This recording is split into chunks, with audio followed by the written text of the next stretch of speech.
Hello. Just another jogger on a friendly neighborhood running track using giant cushioned elevated shoes to have a comfortable outing, getting away from the chair, the desk, and putting in some miles. So what's wrong with wearing these cushioned, padded, elevated shoes that are getting often criticized these days? You know what? I'm going to say they're just fine. For the masses to get up off the couch and start doing something positive like exercising, jogging, running, pursuing goals like running a 10K, a half marathon, a marathon someday, these shoes provide a comfortable ride.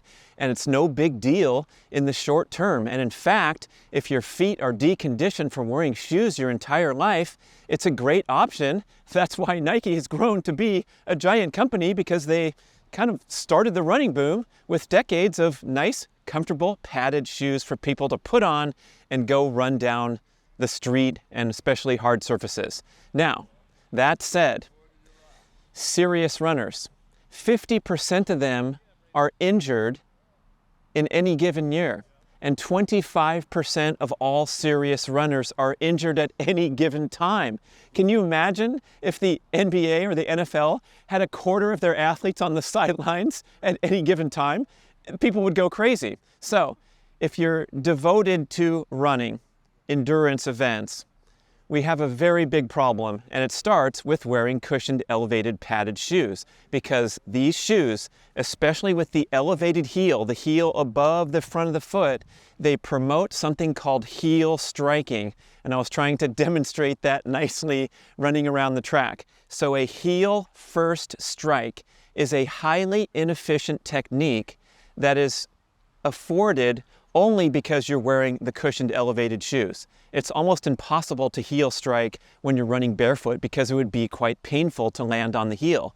But with the padded shoe, it promotes heel striking because the heel is so high, and you will start building this inefficient form where when you heel strike, it also promotes overstriding, which I was trying to demonstrate.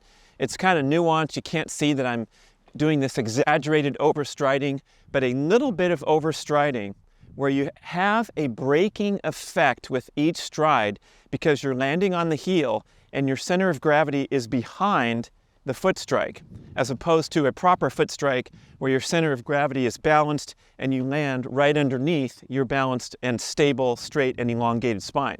So the shoes promote heel striking and overstriding. Heel striking is 7 times more impact trauma than the correct midfoot strike that you see automatically when you run in barefoot or zero drop minimalist shoes. So that's the problem with the elevated shoes. The 7 times more impact trauma. We have around 900 strides per mile, average jogger. So if you weigh 150 pounds, add it up, that's like 2.3 million pounds of impact force on a typical 5-mile jog. What happens when you inefficiently disperse that impact trauma throughout the lower extremities is you get repeated microtraumas to the muscles, joints, connective tissue.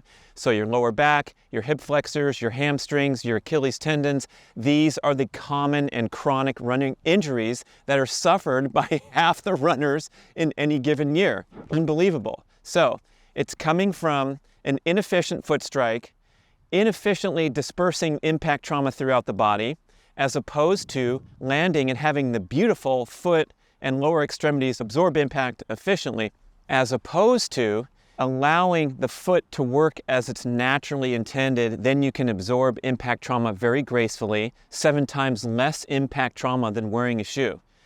So if these shoes are so bad and promoting so much injury, why don't we notice how much pounding we're enduring when we're running down on a typical 5-mile run? It's because your proprioception, your awareness of how your body is moving through space and how it's absorbing impact, for example, your proprioception is destroyed because you are wearing the cushy elevated shoes that disconnect your very nerve-sensitive feet from figuring out what's going on and feeling how your stride, how your impact might be inefficient. So the shoes work in the short term. You can put them on and you can sail down the road, but they are causing overload and micro traumas to the muscles, joints, and connective tissue in your body.